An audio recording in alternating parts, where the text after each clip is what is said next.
Hola muchachos, ¿qué tal? ¿Cómo están? Bueno, espero que se encuentren bien. Por acá les hago envío de esta clase correspondiente a el inicio de la unidad 5. Vamos a ver varios temas relacionados a la unidad 5 y vamos a iniciar con lo que es la vigilancia epidemiológica. Importante que, bueno, que se supone que esta clase ustedes tienen que verla posterior a los seminarios, porque los seminarios que son los diseños epidemiológicos corresponden a la unidad 4. Entonces, sí, vamos a dar inicio con el contenido de la unidad 5, que corresponde a vigilancia epidemiológica, diagnóstico de salud, análisis situacional de salud, sistema de información de salud y enfermedades de notificación obligatoria. O sea, todos estos temas están relacionados con la unidad 5. A ver, vamos a iniciar con lo que es la vigilancia epidemiológica. Les pregunto, evidentemente sé que no voy a tener feedback, pero me pregunto, pregúntense ustedes, ¿qué creen que es la vigilancia epidemiológica? Es decir, ¿consideran ustedes que la vigilancia epidemiológica sucede nada más en épocas de pandemia o en épocas de epidemias, de endemias? ¿Qué sucede con la vigilancia epidemiológica? ¿Cuándo sucede? ¿En qué momento sucede? ¿Y cuál es la finalidad de la misma? Muchas veces pensamos que las vigilancias epidemiológicas suceden nada más en pandemias, pero no. La vigilancia epidemiológica es un proceso sistemático y continuo de recopilación de datos, análisis e interpretación de esos datos relacionados a eventos de salud. Y esos datos ya sabemos que los vamos a interpretar en forma de indicadores de salud, ¿sí? ¿Cuáles son los objetivos de la vigilancia epidemiológica? Detectar precozmente brotes y epidemias, identificar cuáles son los grupos de riesgos, evaluar cuáles pudieran ser las mejores intervenciones sanitarias, apoyar la planificación sanitaria y la toma de decisiones. Entonces, la vigilancia epidemiológica es un mito que solo se da en pandemias. La vigilancia epidemiológica se está dando ahorita.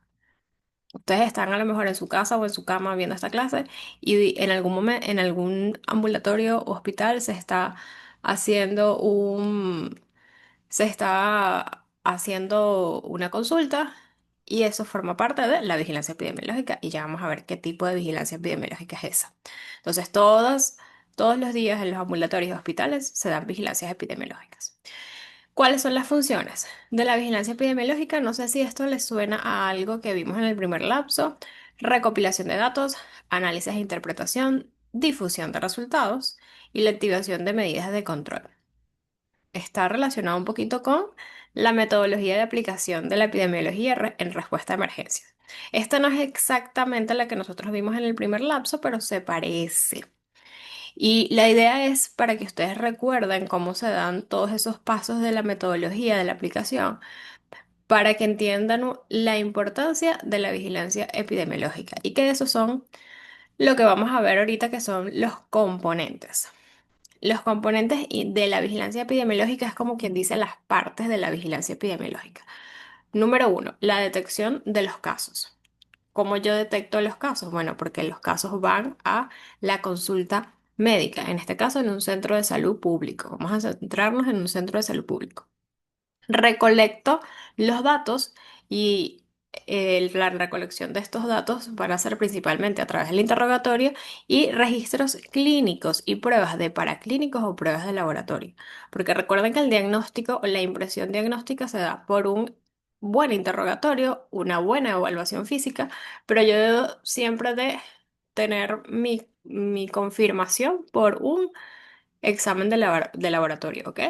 Ah, bueno, clínicamente yo puedo ver que una persona está anémica, pero yo necesito saber cuánto es el valor de esa hemoglobina, ¿sí? Entonces, siempre debe haber la parte objetiva, la parte que compruebe lo que yo estoy diciendo. El análisis e interpretación de todos esos datos obtenidos a través de esa recolección y la comunicación que está relacionado con las funciones, muchachos. Si ustedes ven acá en la diapositiva, todos estos pasos de las funciones son los componentes, son las partes de la vigilancia epidemiológica y la toma de decisiones. Ahora bien, las vigilancias epidemiológicas forman parte de algo que vamos a ver más adelante, que es el análisis situacional de salud. Y eso se da principalmente porque cada departamento, cada distrito tiene sus directores o jefes de epidemiología, que son los que toman esos datos semanales y los analizan, interpretan, hacen como quien dice su resumen y su análisis situacional de la situación, valga la redundancia, y se reúnen con las altas directivas de salud dentro de dentro de un estado para empezar a tomar acciones en función a los resultados semanales. Ese es el deber ser, ¿ok? Yo sé que aquí en Carabobo en algunos distritos se da, en otros no, pero es la única forma de que uno tiene para justificar las vacunas que solicita, los insumos que solicita. Bien. Y esto, como lo dije en los seminarios del primer lapso, no es algo que es exclusivo para ciencias de la salud. Todos en algún ámbito tenemos que entregar indicadores porque los indicadores son los que nos dicen lo que estamos haciendo bien y lo que estamos haciendo mal. Y si estoy haciendo algo mal o está saliendo algo mal, ¿cómo yo voy a hacer para mejorar eso? Y de eso se tratan los programas de salud. Las vigilancias epidemiológicas, ¿cuáles son sus tipos? Tenemos tres, que es lo que consideramos dentro de la cátedra. La vigilancia epidemiológica pasiva, que es la que muchos ignoran y realmente es la que sucede todos los días, que son la recolección rutinaria de datos por instituciones públicas, se supone que también por instituciones privadas, pero bueno, más que todo por instituciones públicas. Cuando ustedes van a un CDI, a un ambulatorio y se sienten mal, a ustedes los anotan en un formato que ya vamos a ver más adelante, que son los EPI. El EPI diario es el que lleva el médico y anota todos los datos del paciente. Esa es una vigilancia epidemiológica pasiva. Y bueno, aquí en el ejemplo dice registros de casos de sarampión en las escuelas. Bueno, eso, las vigilancias epidemiológicas pasivas se dan en todos lados, es decir, en centros de salud, en empresas, donde hacen vigilancias epidemiológicas desde el punto de vista ocupacional, en los colegios, porque todo centro de trabajo debe tener un centro médico o un servicio médico, así sea con personal de enfermería, y deben de llevar un registro. Y ese registro es la vigilancia epidemiológica pasiva. La vigilancia epidemiológica activa es aquella mm, que la gran mayoría piensa que es la única que existe y es la que sucedió en época de pandemia, que era como que los epidemiólogos iban tocando casa por casa y buscaban a las personas que eran casos sospechosos. Yo no sé si ustedes se enteraron de esta noticia, pero eso fue algo muy sonado en esa época. Cuando se decretó ya la pandemia, llegó el primer vuelo que venía de España a Valencia y de esas personas, de esos pasajeros, habían los que eran de aquí de Carabobo, eran de San Diego. Y bueno, evidentemente eso era algo que fue notificado y la dirección de epidemiología, que literal era una sola epidemiólogo que hay en San Diego, tuvo que hacerles visitas todos los días y hacerles seguimientos todos los días también por vía telefónica para ver si llegaban a presentar síntomas. Y se hacía una evaluación física. Pero era una vigilancia epidemiológica activa, ¿por qué? Porque yo voy directamente a donde está la persona con casos, que es caso sospechoso, y yo voy a tocar la puerta de su casa. La persona no va a salir de su casa, yo voy hasta allá.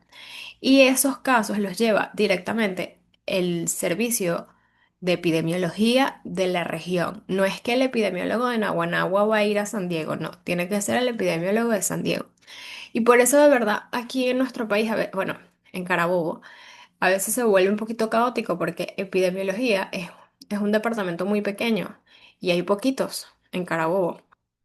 Y bueno, los que hay, no todos trabajan en INSALUD, porque ajá, por el pago, lo que ya todos sabemos. Entonces, en esas épocas de pandemia todo era un caos, más allá del colapso de los hospitales, porque quienes eran los responsables de hacer esas vigilancias epidemiológicas activas eran los epidemiólogos.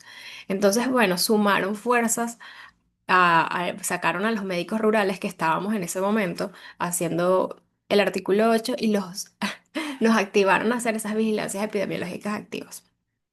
Y bueno, tuve muchos compañeros que los sacaron de sus ambulatorios y los llevaron a la CHET a ser parte de las vigilancias epidemiológicas centinelas. ¿Qué significa eso? Cuando hay pandemias, porque realmente este tipo de vigilancia epidemiológica sí funciona cuando hay pandemias. Las centinelas es cuando yo coloco un centro satélite o un centro que sea de fácil acceso, donde haya una gran variedad de especialidades para atender las complicaciones del paciente por esa patología. Y lo más importante es que sea un lugar céntrico, donde se pueda llegar a todo el mundo y donde todas las especialidades puedan estar ahí. Entonces, en época de pandemia se crearon los centros Centinela del estado de Carabobo. Eran varios, pero el más grande, por supuesto, era la maternidad de alto riesgo de la CHET. Y de hecho, ese hospital se vació completo de mujeres embarazadas. O sea, eso era pura gente con síndromes respiratorios. No importaba, tú venías con tos, con dificultad respiratoria y te mandaban para allá. No importaba que no tuvieras diagnóstico de COVID, todo era COVID hasta que se demostrara lo contrario.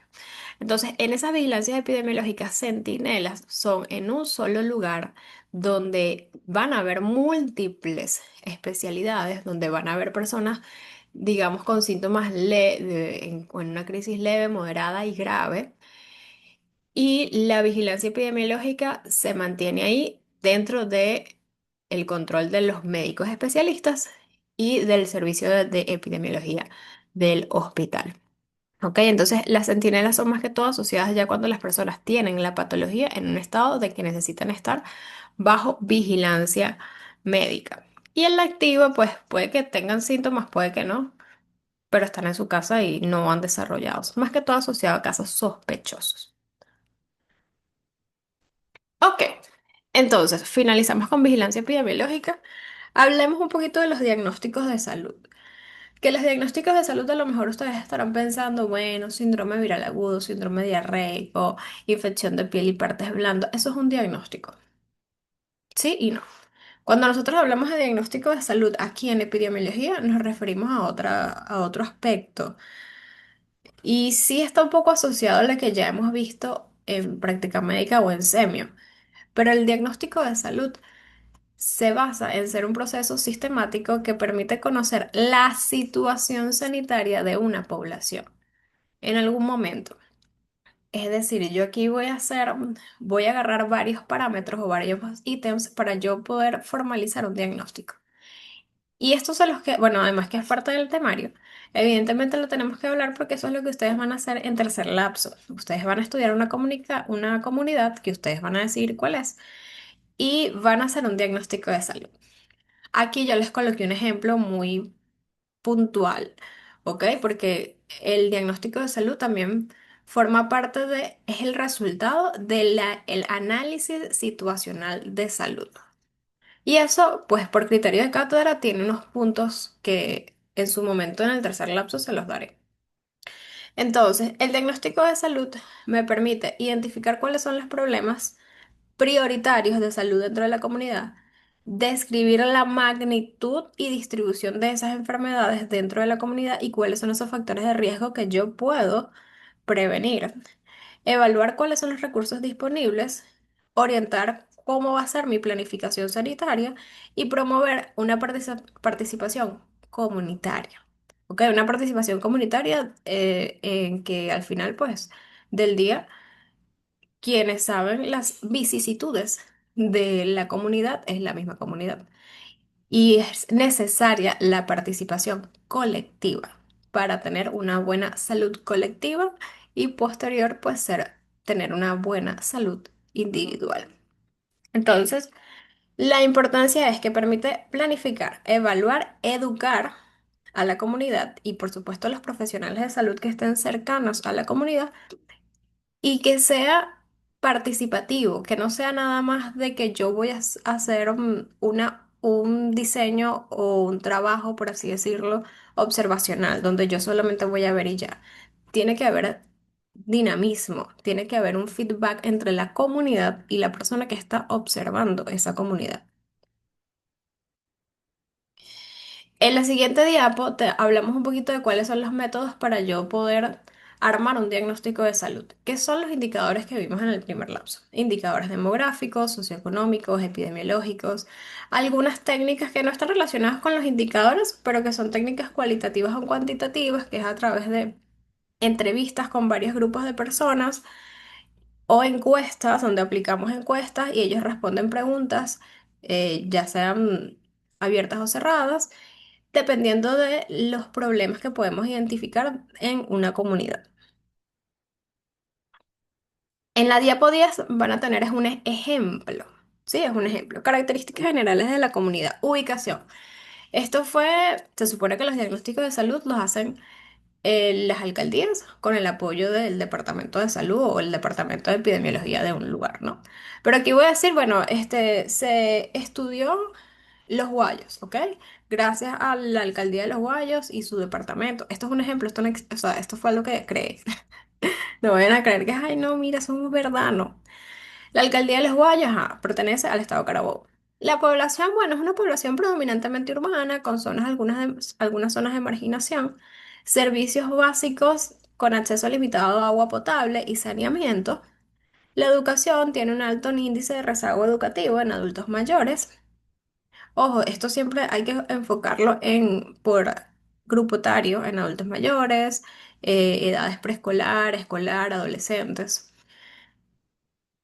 En su economía, pues hay una prevalencia de empleo informal. Hay aquí, y la escala de Grafar es importante siempre colocarla. Pero bueno, ajá. La escala de Grafar se supone que uno lo hace con la encuesta de la escala de Grafar para saber cuál es el estrato socioeconómico de esa comunidad.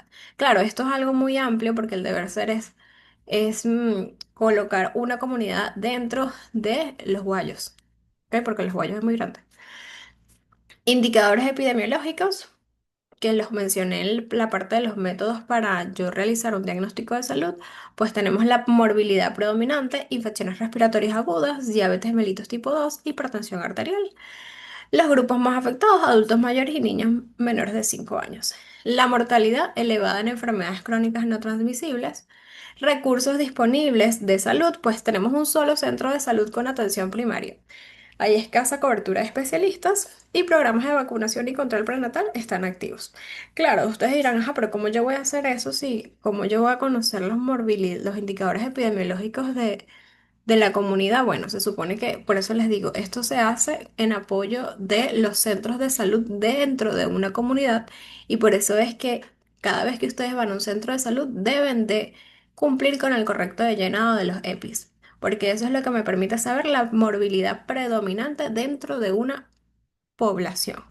¿Ok? Claro, esto ustedes no lo van a hacer en una comunidad de 1.000 o 2.000 habitantes, porque no, pero la idea es que así que empiecen con un edificio y a través de otras técnicas, que son técnicas cualitativas o cuantitativas, entrevistas, encuestas, ustedes pueden desarrollar todos estos puntos. Estos son ejemplos. Igual la cátedra tiene otras formas de hacer un análisis situacional de salud, que como les digo, lo hablaremos en su momento en el tercer lapso. Esto es como una especie de introducción a lo que ustedes van a realizar en el tercer lapso, ¿ok? Problemas identificados y recomendaciones. Los problemas identificados, bueno, hay una alta prevalencia de enfermedades crónicas, hay deficiencia en infraestructura sanitaria, porque imagínense solamente un centro de atención primaria. Bajo nivel de participación comunitaria en temas de salud. Recomendaciones: fortalecer la promoción de estilos de vida saludables, mejorar el acceso a servicios especializados e implementar campañas educativas sobre prevención.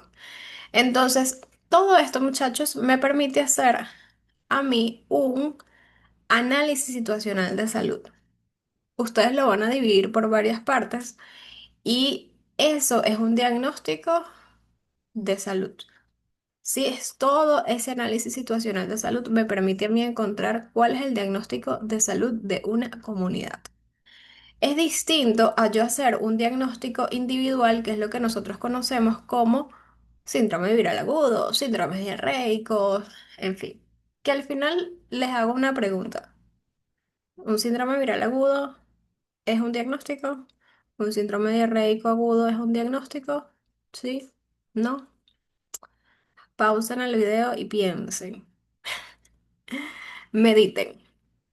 Ok, bueno, nosotros tenemos una clasificación que es la Clasificación Estadística Internacional de Enfermedades y Problemas Relacionados con la Salud.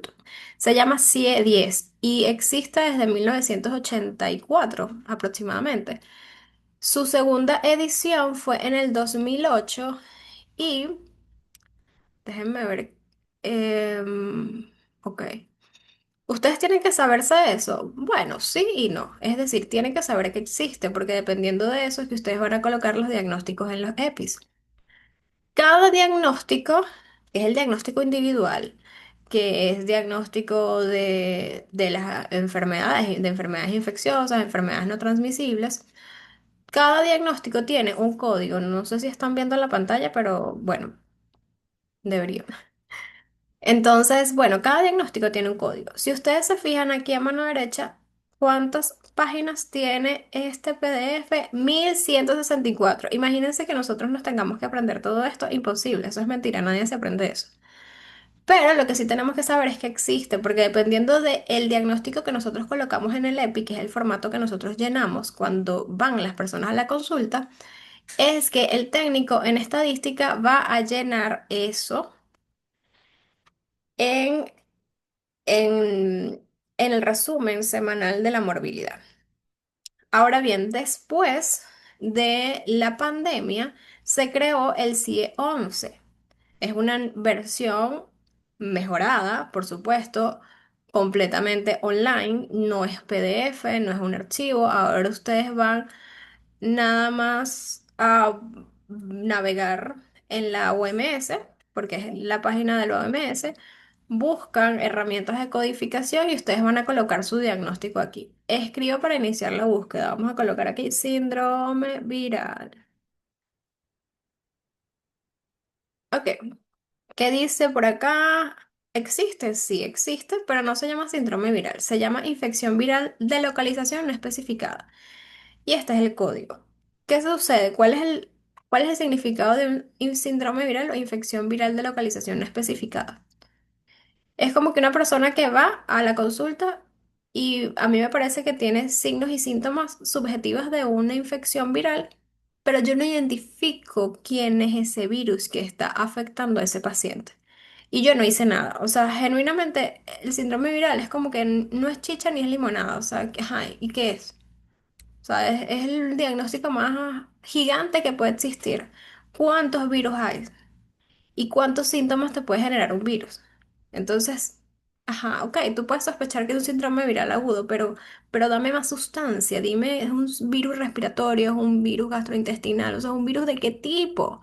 Sí, y siempre buscar documentar, muchachos, siempre, siempre, independientemente de que, ay, que está muy caro. Bueno, ajá, señor, pero hay que ponerle nombre y apellido a ese virus, sobre todo cuando hay síntomas respiratorios. Ya hay muchos paneles respiratorios donde pueden aislar a más de un tipo de virus y eso es favorable. Bien, entonces también uno tiene que buscar vender la idea de justificar y colocarle nombre y apellido. Eso es como cuando tienen una infección urinaria. Ay, bueno, la clínica es de una infección urinaria, ajá, pero haz tu urocultivo, tu examen, tu gram. O sea, tú necesitas documentar quién es ese germen que te está causando esa hito.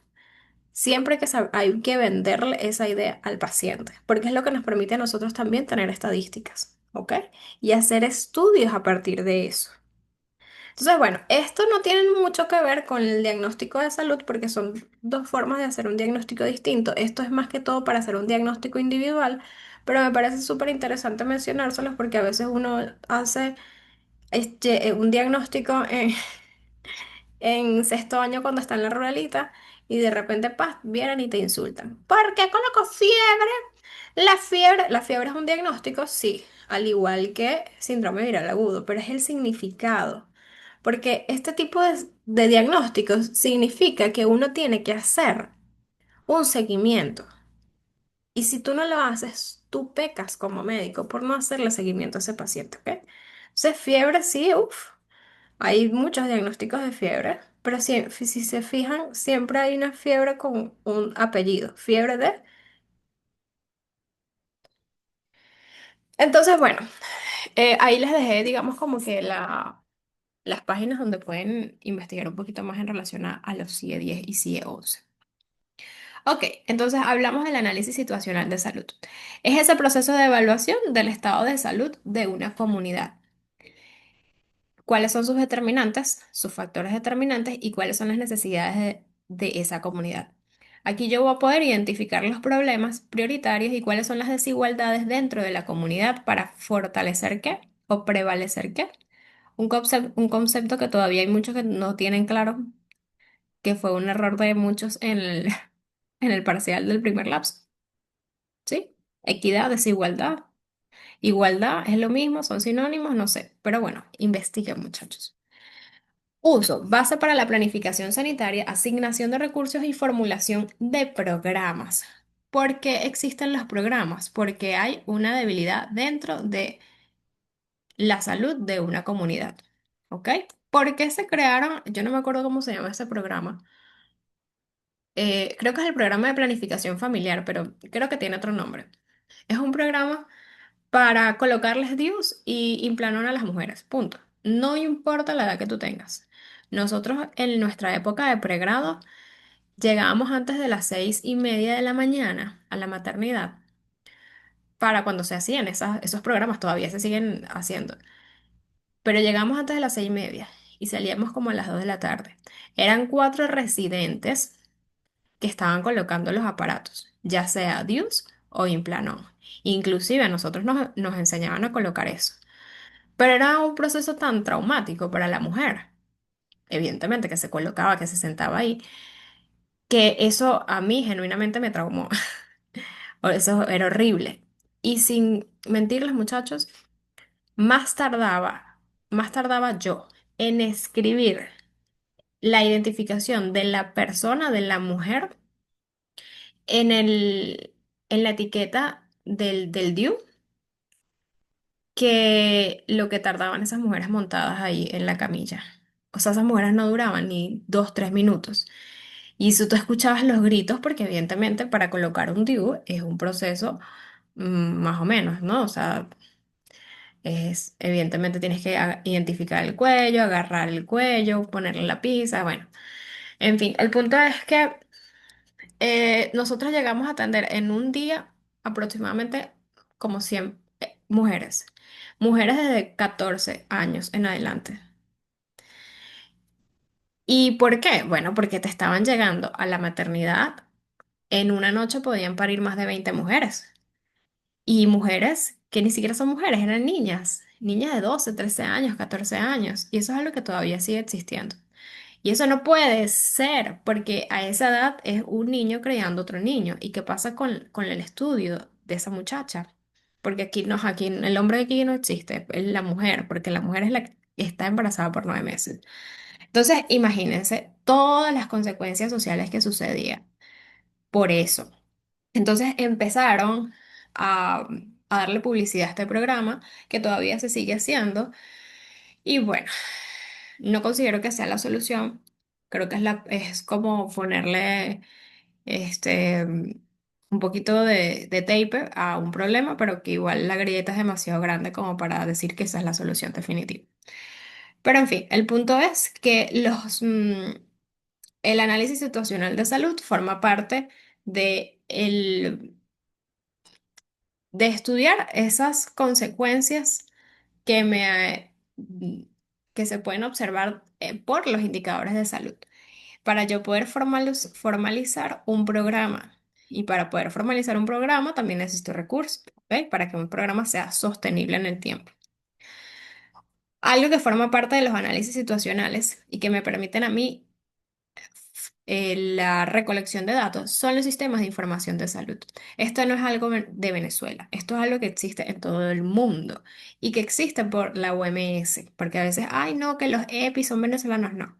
Estos son formatos a nivel internacional y son conjunto de herramientas y procesos y tecnologías que permiten recolectar, procesar y analizar los datos de salud. Estos son los que nosotros conocemos como los EPI. Aquí tenemos un cuadrito bastante chévere. Lo que ustedes van a hacer durante su consulta como médico rural es tener un registro diario de morbilidad, que es el EPIS 10. Esto es lo que ustedes van a llenar, que muchas veces no hay en los ambulatorios y ustedes tienen que hacerlo de forma manual. Nombre, apellido, edad, cédula, lugar donde vive, motivo de consulta, número de teléfono, y ese es el EPI 10. También tienen que colocar si es primera vez o segunda vez que van a la consulta. Y así.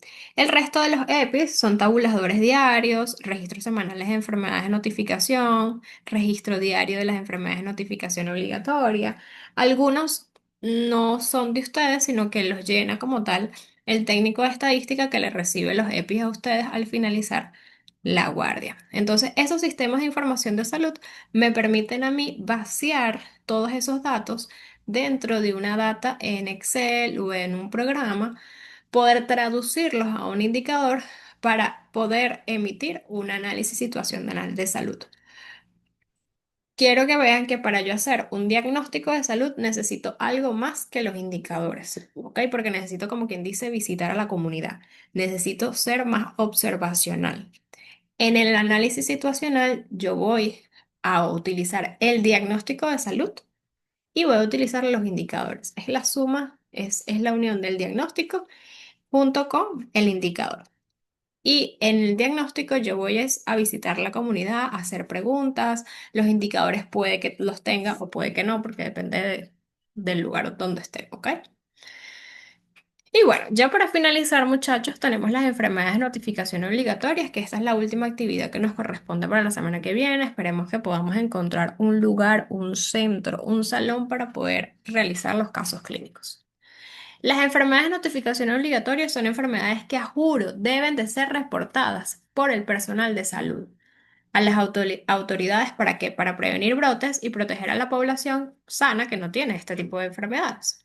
Entonces, desde el siglo XIX en Europa, desde que se dio una enfermedad, que no les voy a decir cuál es porque todos deberían de saber, sobre todo porque fue la protagonista de una pregunta del primer parcial que todo el mundo, en la que creo que el 90% se equivocó, porque fue por un personaje de la serie de Game of Thrones, que todavía me acuerdo esa pregunta y me perturba que muchos se hayan equivocado.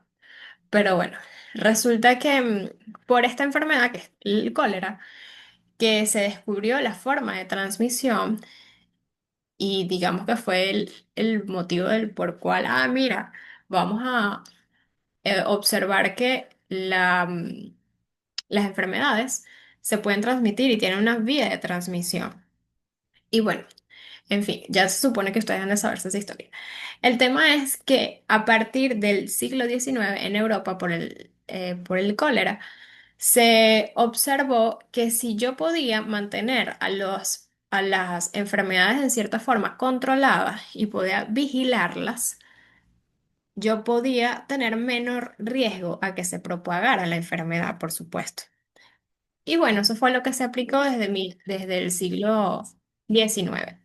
Desde el siglo XX en Estados Unidos y en España, por lo que ya sabemos que también fue parte de la historia del desarrollo de la epidemiología, que fue la gripe española, se implementaron formalmente lo que eran las vigilancias epidemiológicas. O sea, ya después de todo el desastre que hubo, dijeron, cónchale, ¿será que nos ponemos serio con esto? Bueno, sí, vamos a ponernos serio. Y gracias a esas vigilancias epidemiológicas, al estudio de cómo se transmitían los virus, fue que se logró contener esa pandemia. ¿Ok? Ya después de 1920 hasta 1948, que se crea la OMS, se formaliza las enfermedades de notificación obligatoria. No es que, bueno, quizás tal vez a lo mejor yo te voy a decir que tengo una enfermedad tipo COVID-19 que puede matar a la gente o que se va a transformar en una pandemia por su vía de transmisión. No, no es que si tú quieres, es que tienes la obligación de informar al mundo, ¿ok?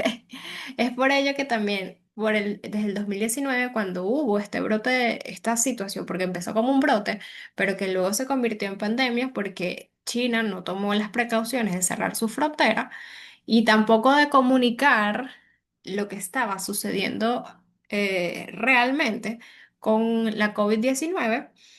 Pues es por ello, muchachos, que ya hay, inclusive dentro de las enfermedades de notificación obligatoria está la COVID-19. Desde desde el 2020 se consideró una enfermedad de notificación obligatoria, ¿ok? Porque a pesar de que ella no tiene un índice o una tasa de mortalidad alta, porque nunca la tuvo. Lo que pasa es que tiene una tasa de contagio demasiado excesiva, o sea, y sobre todo porque era la primera vez que estábamos expuestos a esa cepa. Entonces, una persona podía contagiar a más de 10 personas en un solo lugar. Y lamentándolo mucho, sí, hay personas que eran más propensas a empeorar. Pero realmente tasa de mortalidad alta, no. Lo que pasa es que había muchísima gente contagiada. Entonces, eso fue uno de los graves problemas que hubo por la pandemia. Bueno, las funciones de digamos, notificar esas enfermedades es detectar brotes de forma rápida, coordinar respuestas internacionales, proteger a las poblaciones vulnerables, sobre todo a las poblaciones que tienen mayor riesgo de sufrir complicaciones, y generar datos para políticas de salud pública que sean genuinamente efectivas. ¿Qué se hizo en ese momento? Cerrar fronteras. ¿La economía se vio afectada? Sí. ¿Nuestra salud mental se vio afectada? Por supuesto, porque sabes lo que es quedarte en tu casa y no poder salir. O sea, uno se vuelve loco. Mucha gente se tuvo que, estaba en, no sé, de viaje en un país y tuviste que quedar ahí, ¿por qué? Por 6, 7 meses. O sea, evidentemente las consecuencias fueron desgarradoras, pero ajá. Era eso o tener la probabilidad de infectarte, de enfermarte y morir, porque había mucha gente sana que falleció, así como hubo mucha gente que tenía diabetes, hipertensión y fueron asintomáticos. Entonces, era algo tan abstracto que no había una fórmula exacta para la COVID-19. Este es otro cuadrito, muchachos, de enfermedades de notificación obligatoria. Esto es un poquito más visual, más bonito que lo que ustedes ven en la Gaceta. Aquí les dejo, bueno, el boletín epidemiológico que yo creo que yo se los envié por WhatsApp en su momento. De todas maneras, voy a tratar de subirles toda esta información en un solo lugar. Este archivo yo lo tenía en PDF, pero no lo conseguí. Conseguí fueron las imágenes, pero que de igual forma se ven bien. Así que tengo que enviárselas. Y bueno, ya para cerrar, les pregunto, ¿cuáles creen ustedes que son los factores determinantes en Venezuela para que se den o se desarrollen las enfermedades de notificación obligatoria? Páusenlo, piénsenlo. Ok, continuemos. Bueno, aquí les hice la tarea. Factores determinantes en Venezuela. Los determinantes sociales, por supuesto, porque, ajá, Venezuela. Los factores determinantes ambientales, porque, ajá, los factores determinantes políticos y estructurales, y el más importantísimo que está aquí subrayado es el silencio epidemiológico. ¿Desde cuándo nosotros no tenemos un boletín epidemiológico? Mm, Este que yo tengo acá es el 2022, pero esos boletines tienen que ser publicados semanalmente. Imagínense. Entonces, este silencio epidemiológico mata. Y realmente no puedo decir que es porque los epidemiólogos en Venezuela no hagan su trabajo, porque conozco a muchos y que sí hacen su trabajo y que sí publican su data y que sí emiten y sí difunden su información. Pero hay algo más arriba que como que no termina de cuajar la cosa. Entonces todo eso se maneja bajo de cuerda y cuando se crean los programas es porque es un programa que, mira, si hay un programa de vacunación o jornadas de vacunación, algo está pasando ahí. Porque nadie manda, ¿por qué hay tantas jornadas de vacunación de fiebre amarilla? ¿Por qué? ¿Qué está sucediendo en nuestro trópico? Investíganlo. Eso es noticia por la OMS. En Venezuela, yo no he visto que el ministerio haya dicho nada, pero sí he visto que se están vacunando. O sea, hay jornadas de vacunación de fiebre amarilla aquí en el estado Carabobo. Antes tú para vacunarte la fiebre amarilla tú tenías que lanzar algo. Mira, tienes la de fiebre amarilla. Si querías salir del país, te pedían la vacuna de fiebre amarilla. Y esa era una vacuna que en ahora la tenían súper reservada porque, ajá. Pero ahora es necesario. Ustedes ven una jornada de vacunación de fiebre amarilla, muchachos, no lo duden, vacúnense. Entonces, bueno, muchachos, esto fue todo por la unidad número 5. Estas son las referencias bibliográficas. Ya falta poco para irnos de vacaciones.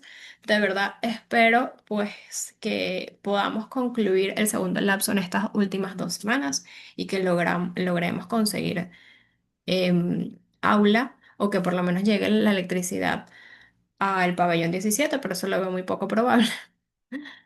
Pero bueno, la esperanza es lo último que se pierde, chicos. Estoy atenta a cualquier duda o inquietud en relación a la clase. Voy a tratar de subirles todo esto a un solo link para que puedan ubicar toda la bibliografía, ¿ok? Así que bueno, muchachos, que tengan un excelente día. Bueno, no sé si están viendo esto de día, de noche, no sé. Pero bueno, estamos en comunicación. Cuídense mucho y espero verlos pronto. Chao, chao.